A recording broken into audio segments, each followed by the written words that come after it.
Okay, so welcome everybody to this new DaSCI seminar.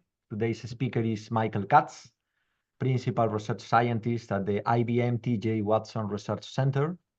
His primary research interests are in domain-independent planning and in the integration of automated planning and reinforcement learning, topics on which he has published papers at top journals and conferences like AAAI, ICAPS, ICHI, Journal of Artificial Intelligence Research and Artificial Intelligence, among others. He is also the recipient of numerous awards, including the ICAPS 2023 Influential Paper Award and the ICAPS 2011 Best Dissertation Award for his domain-independent planning solvers. Today's talk will be focused on large language models for AI planning. I want to thank again Dr. Katz for very, very kindly accepting our invitation. And whenever you are ready, the floor is all yours. Thank you for the nice presentation. It's an honor to be here, and I've been doing planning for quite a while, and in the last couple of years, I and our team was focusing on planning with language models, and I will be talking about this topic today. And let me just say that since I don't see whether you have questions or not, just feel free to interrupt me at any moment and ask questions. I don't mind being interrupted. So this talk is about large language models for AI planning, efficiency and correctness through code generation. And just to clarify, although I'm presenting, as always, this is a team effort. There is a team of people that have been working on this. I will be talking about two papers. Shirin, Harsha, and Kavita were involved in both of these papers. Daniel Kao was involved in the second one. He was a summer intern with us last summer. So let's start. So basically, what is planning? What is AI planning in general? This is a subfield of artificial intelligence that deals with solving sequential decision-making problems. But in the most important thing for this presentation is that it focuses on automating the decision-making process. So we want to make this process as streamlined as possible, right? And it's used in all sorts of places, on the land, in the air, and underwater. In any autonomous system, there are planners sitting inside. And there are numerous examples of applications that use planners inside. Now, let's go into some details, and this will be the only technical slide, mathematical slide that in this presentation, I promise. So what is the planning problem that we are solving? The mathematical model is simple. We will focus on the simplest case, the so-called classical search or classical planning problems. And the mathematical model for it has a finite and discrete state space. One of the states in that state space is known to be initial state, and some subset of states are deemed to be goal states. Now we have a set of actions, A, with A as a subset of actions that are applicable in a state S. And we have a deterministic transition function that, given a state in an action, will tell us what will be the next state. And these transitions each have a non-negative cost. Okay, so solutions for planning problems are just sequences of applicable actions that will take you from the initial state to some goal state. And it is said to be minimal if it minimizes the sum of the action costs. So far, so good. Any questions on that? No. So how do we capture this model? And the simplest way to capture this model is through so-called black box. So you can implement two functions. Basically, the first function is a goal test function that, given a state, will tell you whether this state is a goal state or not. And you can implement the successor function that, given a state, will give you a list of pairs of state in action, right? So these are successors of that state. Or in some cases, when the actions are not important, you can just say that the successor function given a state will give you a list of successor states. Okay, so in this is a simplistic view. You can capture more information with higher level planning languages like PDDL. And in PDDL, you have objects with object types. You have predicates. These predicates have arguments with types. You have actions that have arguments. They have preconditions and effects. And the initial state and the goal state are described as some logical formulas over the predicates, or the grounded predicates grounded with the objects. And now, in this case, if you have the planning language, you can use an existing planner and get a solution, which is a sequence of actions that will map your initial state to some goal state. Now, in the last years, there was a huge push to solving planning problems that are actually described in a natural language. So this is one example of such a problem. I will describe that problem in detail later on. So so before, if you had a planning language, you can automatically define the black box representation based on that planning language. And now you want to have some sort of translation from the natural language to either planning language or directly to the black box. Now, and this is important to remember because these are the focuses of solving planning problems, right? So, given that representation, given the black box representation, you can run so-called blind search algorithms. Given planning language representation, you can do more sophisticated stuff. Given the natural language, you cannot do anything, right? Because there is no way of symbolically represent the natural language. But when you can take the natural language and symbolically capture it, then you can solve planning problems. Now, in general, this slide only comes to show you the focus of my group in the last couple of years. There are a few ways of creating planning agents. These are focusing on the LLM-based agents. And while I'm not going to talk about all of them, the presentation will be focusing on this, right? So this, in particular, on the underlined two papers. Right? So let me go into details. Let me start from saying that these two papers actually got a lot of attention recently. There was a lot of media coverage for these. I think that this was partially because the summer intern that was the first author of that paper, he is affiliated with Cornell. So because the attention was for the second paper and not for the first paper at all. But I mean, maybe I'm wrong, and that's not a factor. So let's go and talk about what is happening in this field of planning with from text with language models. And there have been a lot of work, many papers that were generated in the last few years they can roughly be partitioned into two categories. The first category is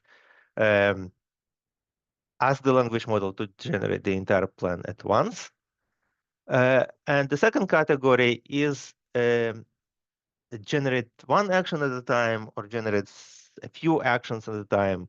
And that allows to explore some portion of the state space.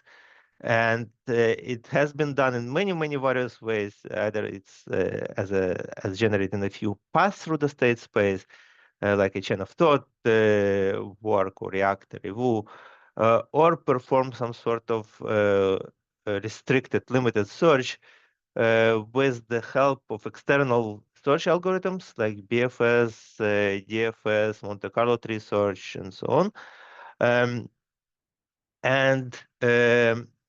It's been really a lot of work was focusing on that, starting with things like tree of thought, a graph of thought, algorithm of thought, whatever of thought.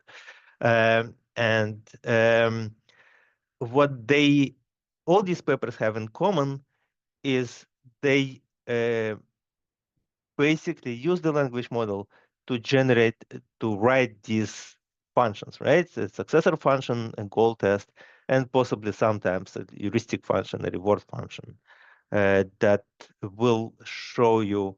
So the successor function and goal test I described to you before, but the heuristic function or rewards would show you your approximate distance from the goal. And now they ask the language, the language model, sorry, given a state to generate all successors, or given a state to check whether it's a goal state, or is it a dead end, and so on.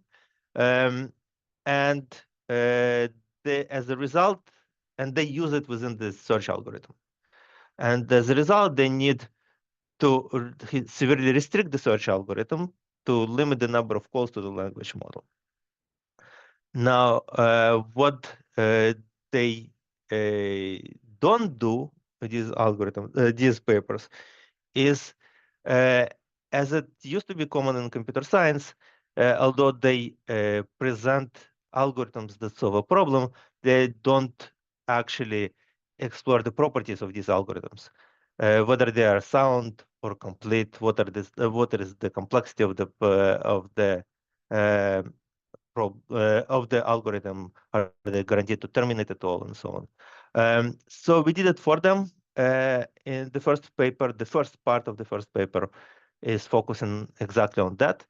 We explored their properties, found unsurprisingly that there are no guarantees of either soundness or completeness or optimality, although they sometimes use optimal algorithms. They rarely validate their solutions, and even when they do, sometimes the validation itself is wrong. They all report success rates in the range of 70 to 80%, but none of the works reproduce any of the previous ones. Given the limited validation, it's not clear how to actually measure the success.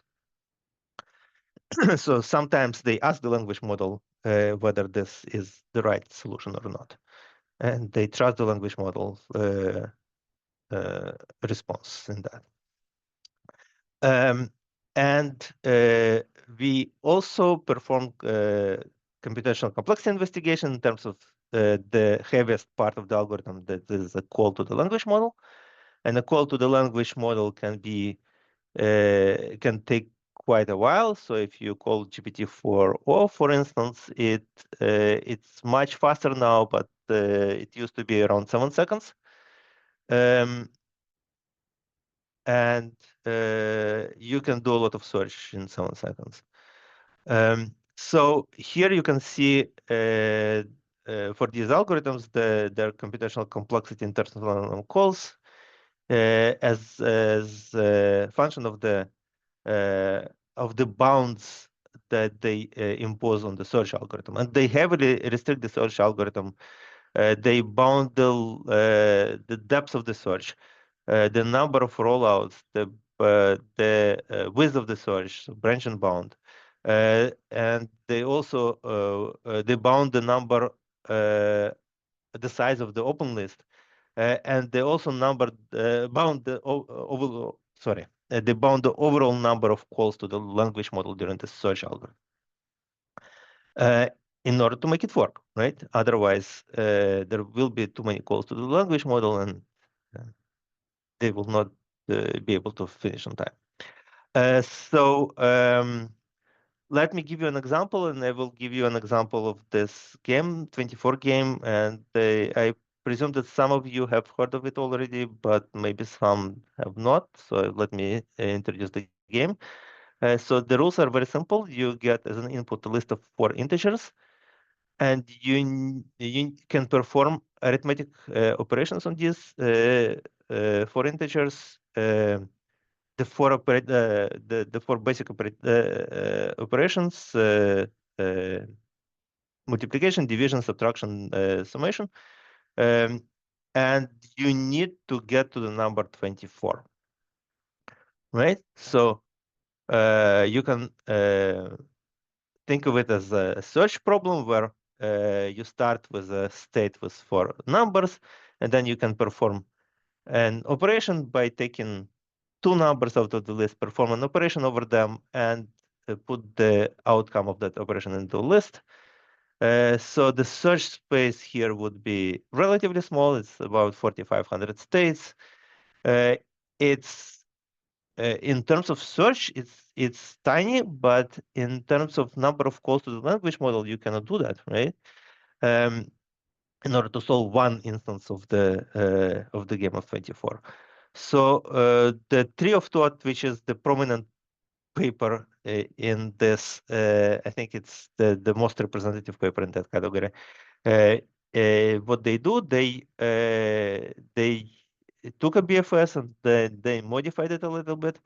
Inside the BFS, they use the language model to compute the successors of a given state. And they also check whether whether a state is a dead end. So on the top you can see the prompts and the results of these prompts they saw, and on the bottom you can see their modification of the BFS algorithm, breadth first search algorithm. So I presume that all of you have seen breadth first search in your studies, and this is not it. Right? This is a very different algorithm, but they claim that this is their version of the breadth first search. So what they do, they basically in the paper they showed empirically that this method works better than the chain of thought, and they report 74% success rate.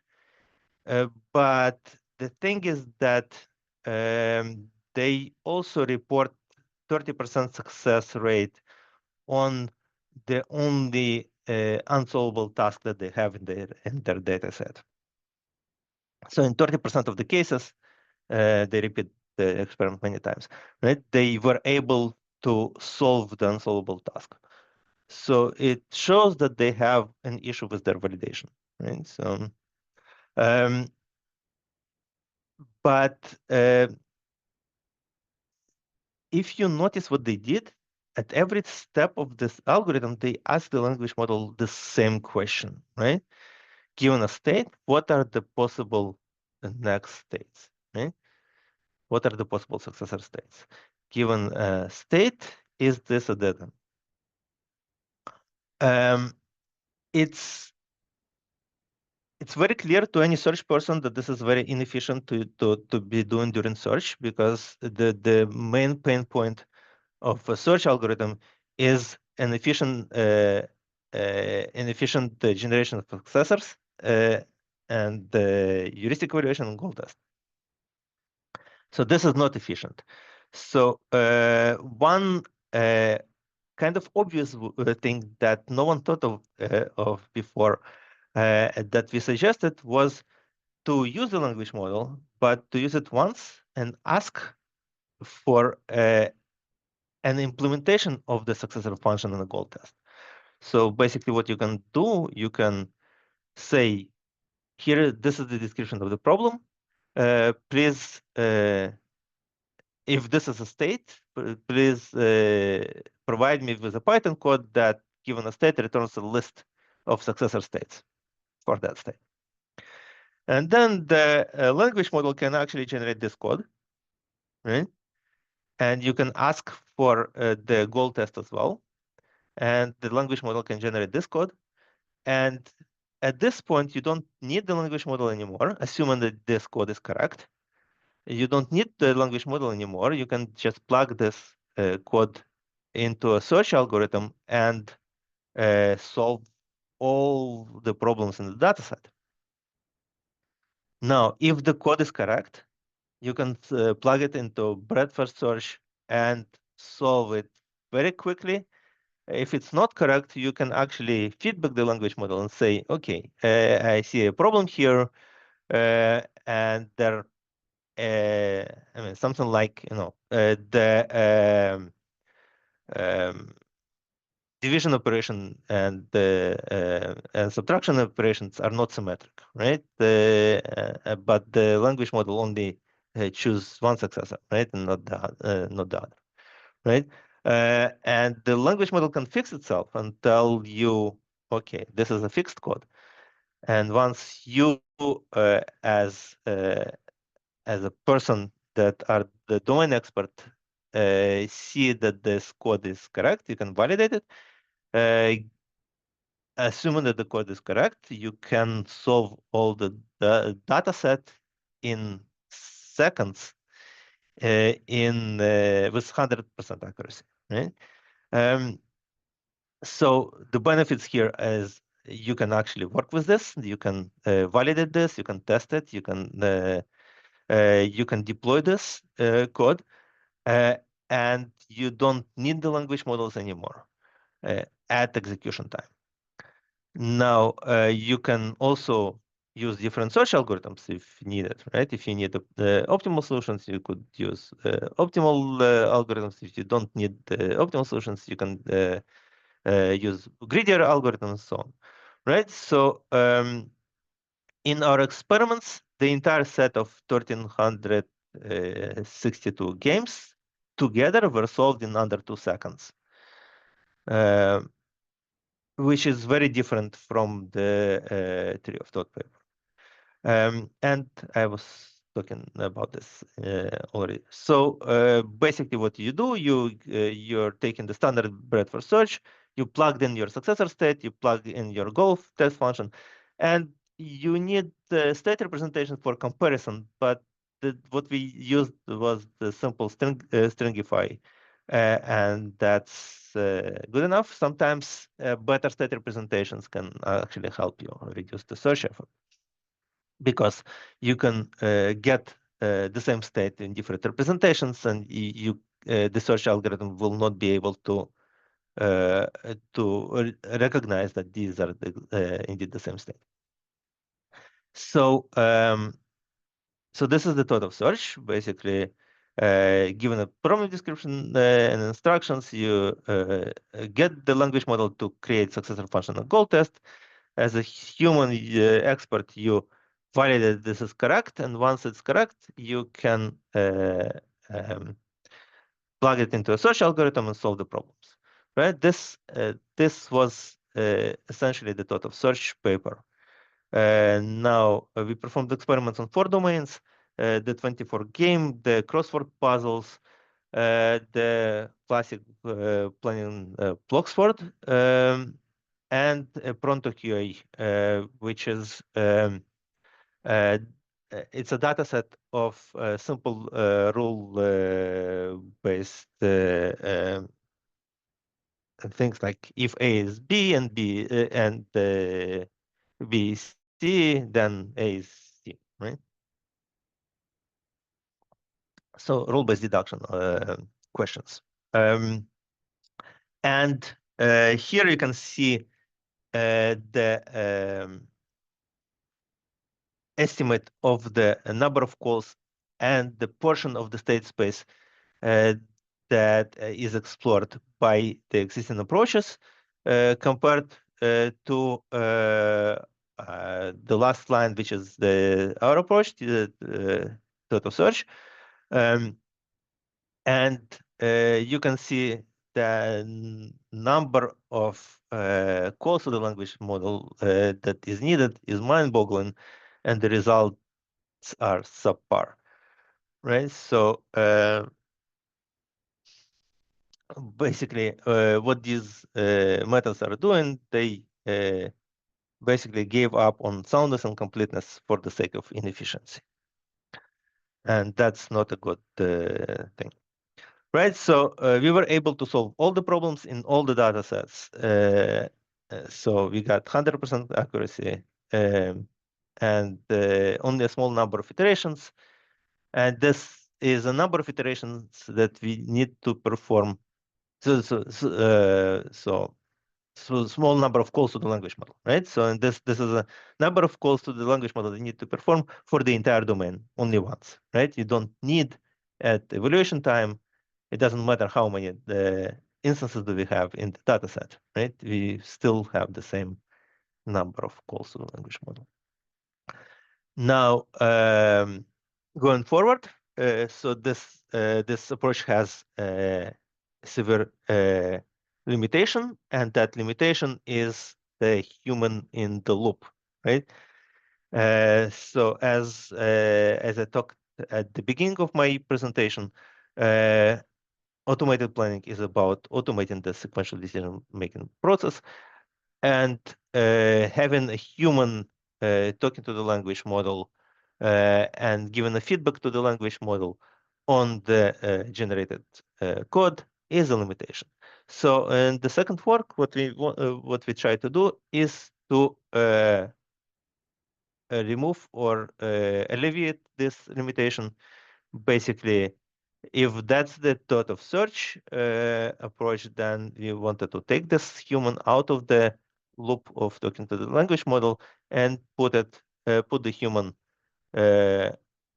before the interaction with the language model to produce some sort of data that can be used in order to automatically feedback the language model on the quality of the code that it produces. So this is exactly what this work is doing. What the human is producing are the following information, right? So for the 24 game, for instance, so it produces the examples of goal states and non-goal states that can be used in unit tests. It produces examples of states with their successors, their non-successors, not necessarily all the successors, but at least some non-successors. And optionally, we can produce what we call partial soundness test. It's a function that, given a state and a successor, will tell you in some cases that this successor is not a valid successor, right? It's not a sound successor of this state. So there are a few examples of simple tests that you can perform. For instance, in the game of 24, as I mentioned before, each successor state is obtained by taking two numbers out of the list, performing an operation over them, and putting the outcome into the list. So then the list length of a successor will be one less than of the parent. So this is a simple test that you can write. And you can, together with the test, you can provide the feedback that you can give to the language model. And now, given that, you can integrate these together with domain-independent tests, like a check for whether the syntax of the function is correct. Check whether the function, each of these functions, successor function and goal test, does not time out within a reasonable time of, say, 1 second. Another check that is quite important, that is the successor function is not mutating the input, right? So, for instance, language models love to write successor functions by taking the state and copying it and modifying and then adding to the list of successors, right? So if this copy is performed on a complex data structure, then sometimes a shallow copy is done and the data structure is not really duplicated, right? It's the original data structure is modified. So it's still the same breadth first search, right? With just additional tests that are integrated into the search. Now, given that, we can basically use additional use some prompting, right? And perform 3 tests, basically 3 steps. So here you can see the system prompt that we used, and the initial prompts that come in from the previous work. And here you can see prompts for the 3 steps that we perform. And in addition to that, there are prompts for every error, for every other error that can happen, right? So these 3 are error prompts that feedback the model on the 3 steps of the process. So the first step of the process is to check that goal function is correct, right? So for that, we check the goal function that is produced by the language model with the examples that we have of goal states and non-goal states, and validate that it returns indeed true for the goal states and false for the non-goal states. Otherwise, we can feedback the model with that. For next state, we check the successor function soundness, and we are using the partial successor, the partial soundness validation test that is produced, and we can feedback the model again on that, right? The next step after that is the successor function completeness check. So given the examples of states and successors, we need to validate that the successors that we have, that we know about, are actually produced by the language model function, right? So the function that was generated by the language model, right? So if they don't produce, then the successor function is incomplete, and we can feedback the language model with the results as well. So with that, we can run experiments, and here you can see the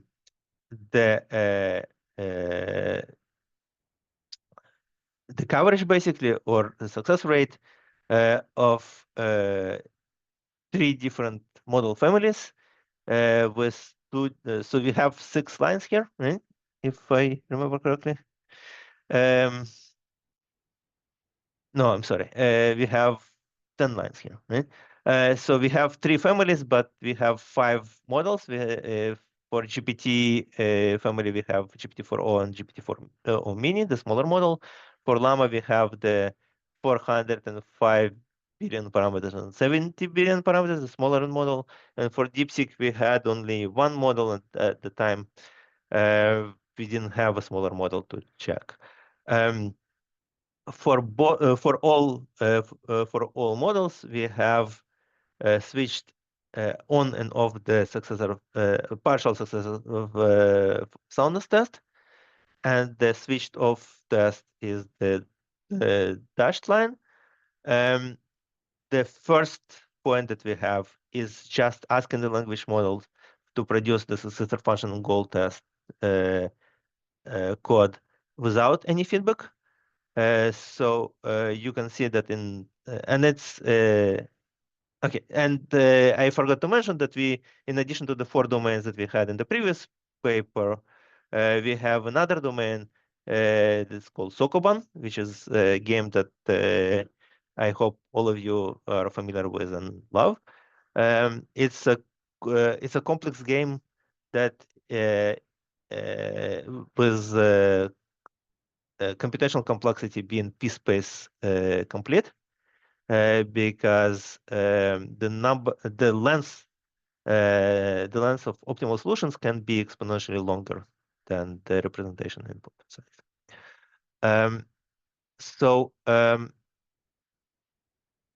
Here, this is an average over all domains, and you can see that from some model actually, even without feedback, perform rather well. The second point is soundness. So this is when the goal correctness and the successor soundness steps are passed. And the third point is when all 3 steps are passed: goal correctness, successor soundness, and successor completeness. And you can see that the successor completeness test is actually very important to this. In these results, what you cannot see, but what I can tell you is this is an average over 5 runs for each model and for each of the 5 domains. And for each model and for each domain, there was at least 1 run when the code that we obtained got 100% accuracy in that domain. Okay, so here you can see the types of errors that occur. Actually, we had 10 errors or 10 places where the errors could occur.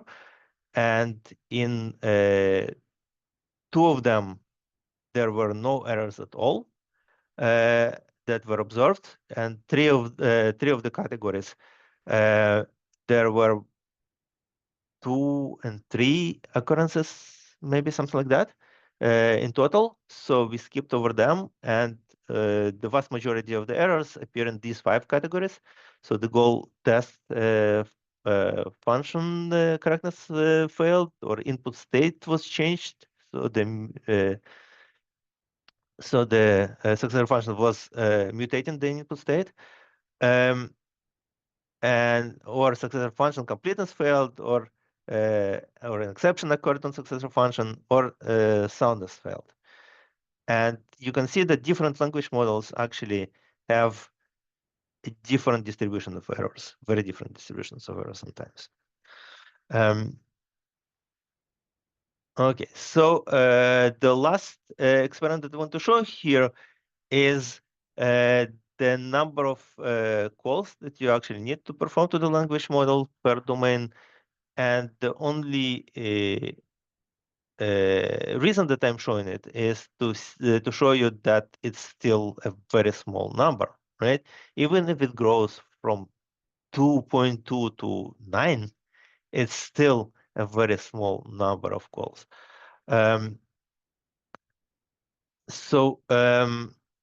In conclusion, you can automate the process of interacting with the language model and still do that in a small number of interactions with the language model and get into 100% accuracy still.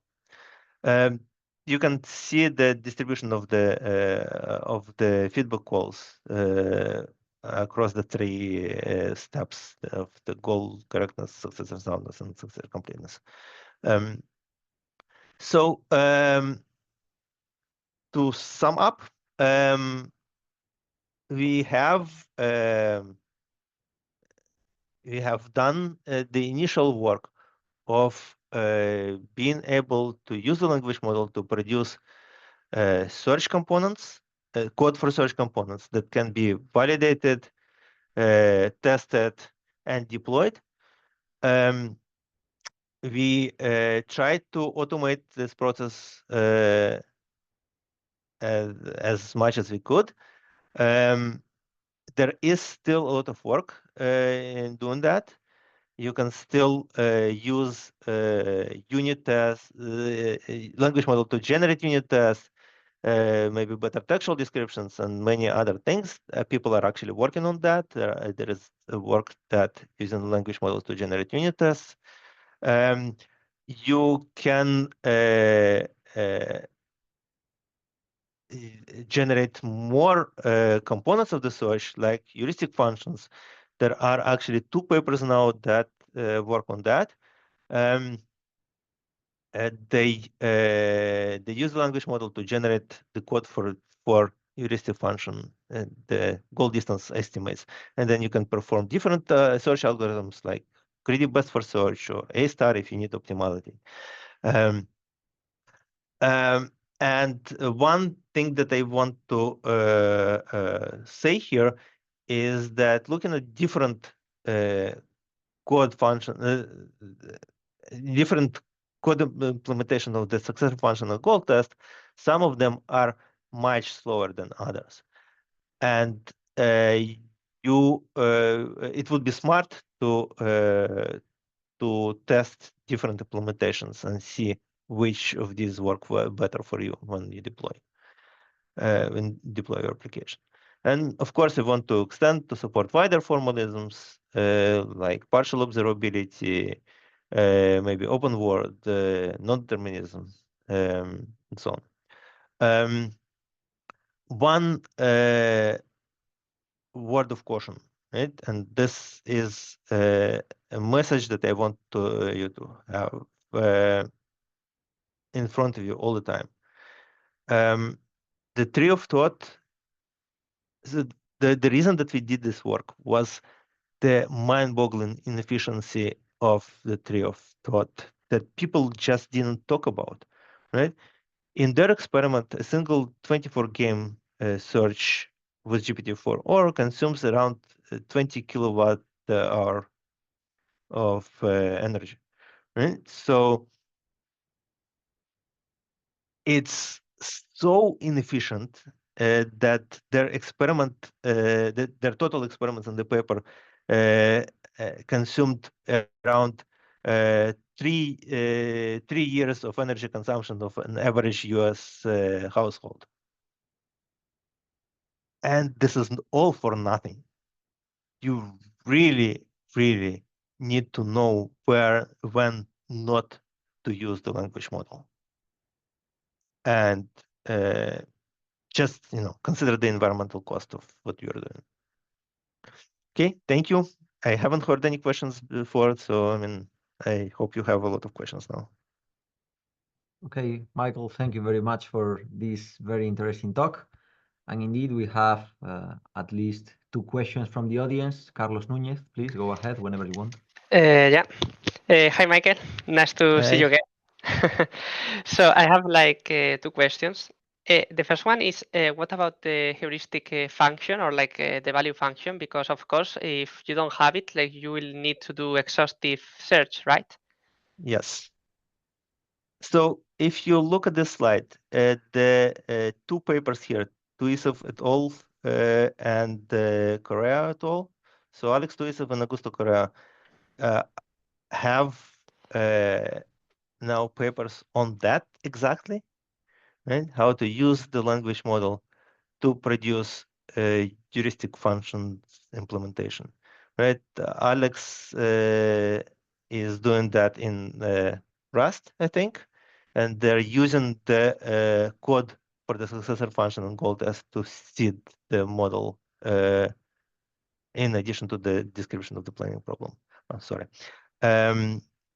Augusto. But your experiments, what do you use? Because you talk about the best first search, no. right?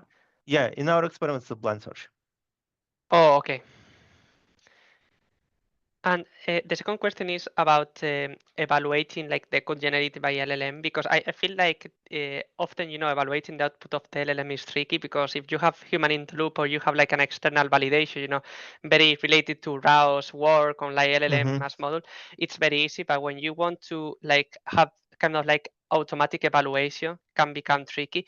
And in this work, you use the unit tests, but like when I think of unit test, it could happen like the LLM receives the feedback from the unit test failing, but cannot improve the code. Like it doesn't know how to solve those problems, or it could happen like even it passes the unit test, but in the unit test do not cover every possible mistake. So did that like happen in your experiments, or? Yes. I mean, we have so if you look at these experiments, right? So the code, if you look at the complete, right? So these are functions that passed all three steps, right? Oh, okay. No errors were caught here, right? And in this code actually did not necessarily solve the entire set, right? It's definitely can happen. You don't have a full coverage of of your problem with unit tests ever, no matter whether it's in planning on in any other domain, right? If you're doing software development, you know that you can hope for a good coverage, but it comes with time, right? Yeah. And here as well, right? When you have an application in mind, right? So we are looking at this from the perspective of a person that wants to create domain-dependent solution, right?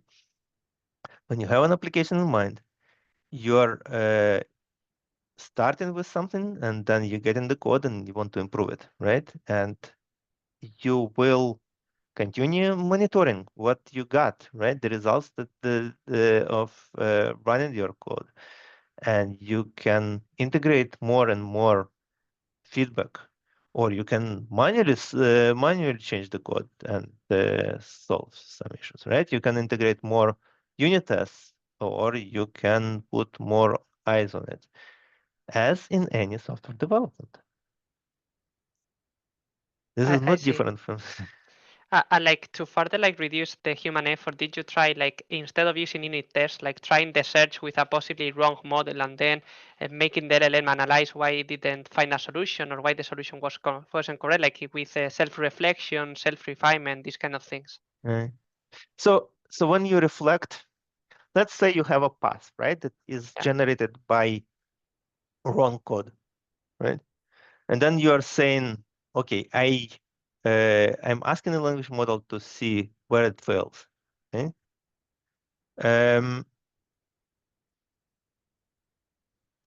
I don't expect to have great results, and I think Rao also didn't see that. He has this paper that language models are bad validators. True.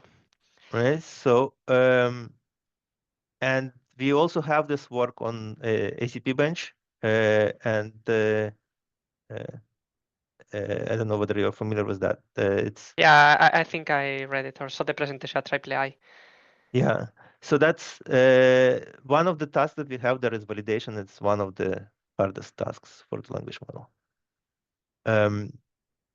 It's tricky, right? If you know where you fail, right? If you actually have a good validator, if you know where you fail, you can actually feedback the language model, right? But if you know where you fail, you can probably distill it into a partial soundness test. Okay, so once you tell like the LLM where it's failing, like it often solves the problem, but if not, it doesn't know where it's failing or like why, right? Oh yeah, I mean, sometimes you detect that there is an error, right? At some point, right? It's hopefully when it's not too late and you already deployed it in in space. But yeah, sometimes in the process you discover that there is an error, and at that moment you can actually do something about it, right? So in our approach, there are particular places where we know that we can have an effect, but there are other places as well, right? We didn't cover everything, of course. There are other places during the search algorithm that are not necessarily in the test of the successor function. There are other ways of asking for a successor function. We don't limit, for instance, the way that a successor function is generated, but there might be ways to actually get better successors by asking for a more structured code for successor function. Like, for instance, you can ask for generating a successor for each action separately, right? For each action schema separately, and so on, right? So you can do a lot of things, and this I think this is a good basis for implementing additional things that you can do. I see. I really like it. Thank you very much for answering all these questions. Thanks for the questions. Okay, thank you very much. So we have another question from the audience. Israel says, I have another question, but my microphone is not working, so I write it. Thought of search is a very promising approach to the future of LLMs uses, but I feel like it not necessarily substitute other techniques that you have illustrated, as for example, TOT or best of K. So my question is, do you think it could be interesting to explore the combination of thought of search with other RLLM recent emergent techniques? I guess RLLM stands for relational LLM, I guess. So there are lots of things that I kind of glanced over, right? Like the state representation, for instance, right? Where do we even get the state representation? Right? So the state representation can be relational, and it often is, right? Yeah, I think some relational methods should be able to help for deriving the state representation, deriving the data in terms of the state representation, and so on, because everything, like the data, is dependent on the state representation. Right? There is, in particular, tree of thought is, I think, it's a good example of a bad method that everything that they did was not good. I think that they have basically two contributions, right? The first contribution is using the language model to implement successor function and dead-end detection, right? And the second one is restricting using the external algorithm and restricting it, right? So in both of these are bad, right? First of all, if you don't use the language models during the search process, you really don't need to restrict the search algorithm. When you restrict the search algorithm, you lose the beautiful properties that we have for the search algorithm. Now, if you don't restrict the search algorithm, then the soundness and completeness of your code implies soundness and completeness of the results. So basically, when you get the result from your algorithm, you don't even need to validate it. You know that your solution will be correct. If your algorithm produces a solution, it will be correct. Now, in tree of thought, you don't have that, right? It's there is no. I mean, there might be cases where even all the successors that are generated are correct, but it's incomplete, so it will not be able to find a solution, even if it would run forever. There might be cases where it generates something that is not a solution, like, for instance, in the case of the one unsolvable instance that they have. And now, in this case, they actually need to now put all their trust in the validator, and their validator is bad, right? I think it's this validator actually does not even check whether the operations that were used are actually these 4 arithmetic operations and not something else. Right. So so my answer would be like twofold, right? I think definitely there are some cases where our method would not work out of the box because the search spaces are large. It might be open-ended problems, for instance, like open word problems. And you would need additional things in addition to the successor function and goal test. But these methods are not a good way to overcome these problems. Okay. Yeah, so Israel seems to be happy with the answer. Okay, thank you so much from Israel. Any other question from the audience?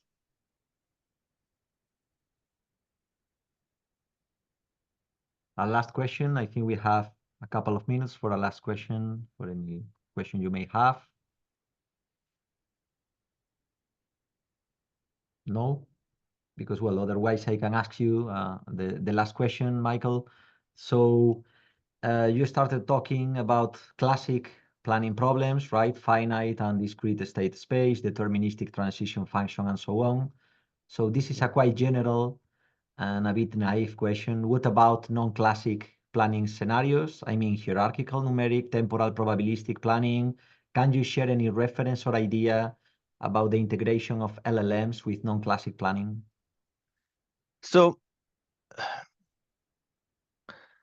okay, let's look at the transition. Like, what are basically the blue ones are correspond to some of these, right? So known initial state. If you don't have a known initial state, then you have partial observability, right? You might have a set of possible initial states instead, right? So this does not change the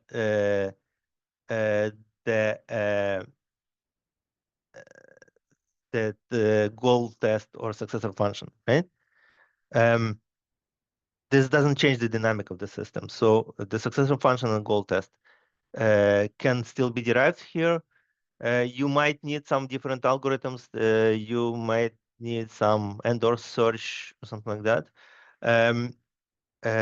But these still use the same components, right? Let's look at the non-determinism, right? So non-determinism is trickier here, right? So a successor function will change, right? Instead of a list of possible successors, it will now be something like probability distribution over the successors. But with that, still, you can use algorithms like, I don't know, you go into MDPs now, right? The PPOs, whatever, right? You can still solve it. Things like, I don't know, negative action costs. A little bit tricky. You will need different algorithms, but still the same components, right? So the same basic components are shared among all search algorithms, right? If they might be a little bit different in different cases, right? But they are still the same basic components. They might need another some algorithms might need other components, right? Like heuristic function, for instance, right? Or reward function, right? But still, we know we have developed these algorithms for many years. We know what are the basic components that these algorithms actually need, right? This is what we want to derive. We don't really want these language models to perform a kind of reasoning and backtracking that is needed in order to solve the planning problems. Right? We want these language models to to be used where they are good at, to gather the information, to capture the knowledge about the problem in a form that we can actually reuse. I hope that answers your question. Yeah. Very good answer. It's perfectly fine for me. Great. Okay, so if there are no questions from the audience, I think we can end here this DaSCI seminar. Okay. Okay, Thank you. so Michael, thank you very much again. We thank you for accepting our invitation and for giving this very nice talk. And Wonderful. take care and see you soon. Thank you for inviting me. Thank you.